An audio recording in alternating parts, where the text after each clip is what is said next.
How's it going, everyone? Virtually Chris here. In today's video, we're going to be unboxing the new WowGo Model 3.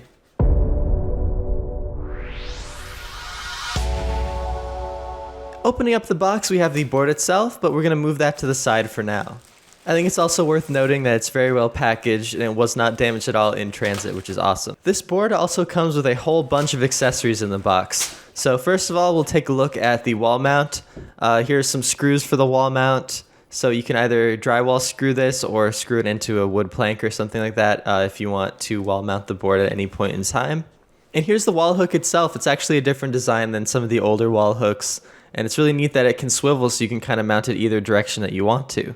Next, of course, is the skate tool. You can't have a skateboard without a skate tool. Pretty standard stuff there. There are also some additional screws. I think these are for swapping out the rear urethane of the motors. And of course, we have the charging cable for the charger. And it also does come with a USB Type-C cable for the remote. This newer remote uses USB Type-C, which is pretty nice. You know, it's reversible and is very similar to the phone I use, so I can use my phone charger to charge the remote or my phone. Also, it comes with the sweet new remote that they've been using lately. I really do like this remote. It's grown on me over time. I really like the feel of it. It has this nice rubberized texture versus the plastic that the older generation remotes have.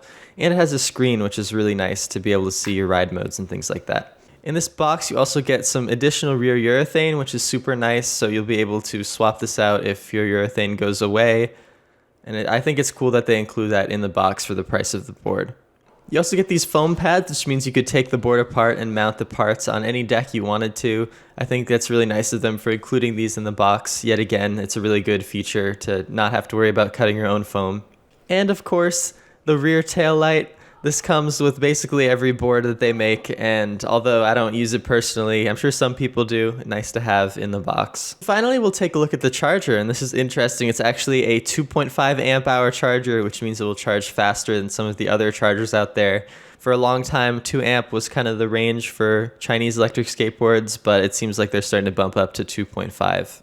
Now taking a look at the board itself, it has a super nice grip tape design, I think, and one of the neat features about this board versus the WowGo 2S is it's a really elastic deck. It does remind me of the booster board a little bit, maybe a little bit less flexy than that deck. They also added a Paris front truck, which gives more fluid turning and more flexibility at top speed, so it's a little bit more stable. There's also new front wheels, which are 78A, which will be really good at absorbing some of the road noise. And they also have reflective paint on them, so others will be able to see you more easily in the dark. And taking a quick look at the bottom of the board, both of the enclosures are metal and are very high quality, including the battery one and the ESC case in the back. And the rear truck is just really beefy as well, so overall this board looks like it'll be able to handle a lot.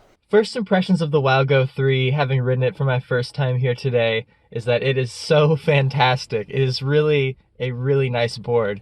The thing I really like the most about it is the flexi deck. I haven't had a deck this flexi on any budget boards ever. You know, it does remind me of a boosted board a lot when I did ride a boosted board over in Montreal a few months back. Like, very similar deck to that, very nice. And it really helps with the road noise. So, you know, I'm going over a bunch of really rough roads here in Burlington, but this really smooths it out and it feels really good. Like, my feet usually ache when I'm on these roads on a board because they'll be shaking and like just hurts your feet. But on this board, none of that. It felt really nice. On top of that, the biggest improvement for me is the Paris front truck. This really locked me in, so I actually had a pretty decent turning radius, but also didn't get any speed wobbles going top speed heading down to the waterfront, which is also a super awesome bonus.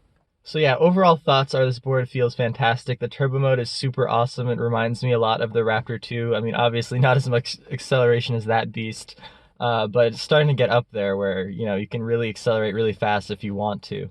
The nice thing about this turbo mode is it doesn't have a lockout or anything. You can always stay on turbo mode and always go that fast, which is something I'm definitely going to be doing. So all these little incremental updates made a really big deal to me with trying the WowGo 3. I've had the WowGo 2S for quite a while now, and honestly, comparing that board to this board is a huge upgrade in a lot of ways. It feels amazing. Also comes with a standard 6 amp hour battery right out of the box, so you don't have to upgrade the battery or anything like that. You get some pretty decent range out of that. And we're going to be testing all this in future videos to come. So I'm going to have a video talking about this board in detail, running it through its paces, the speed test, the range test, hill climb test, all that stuff, as well as a comparison between the WowGo 2S and the WowGo 3 in a following video. So I'll see you all for those awesome videos. Bye!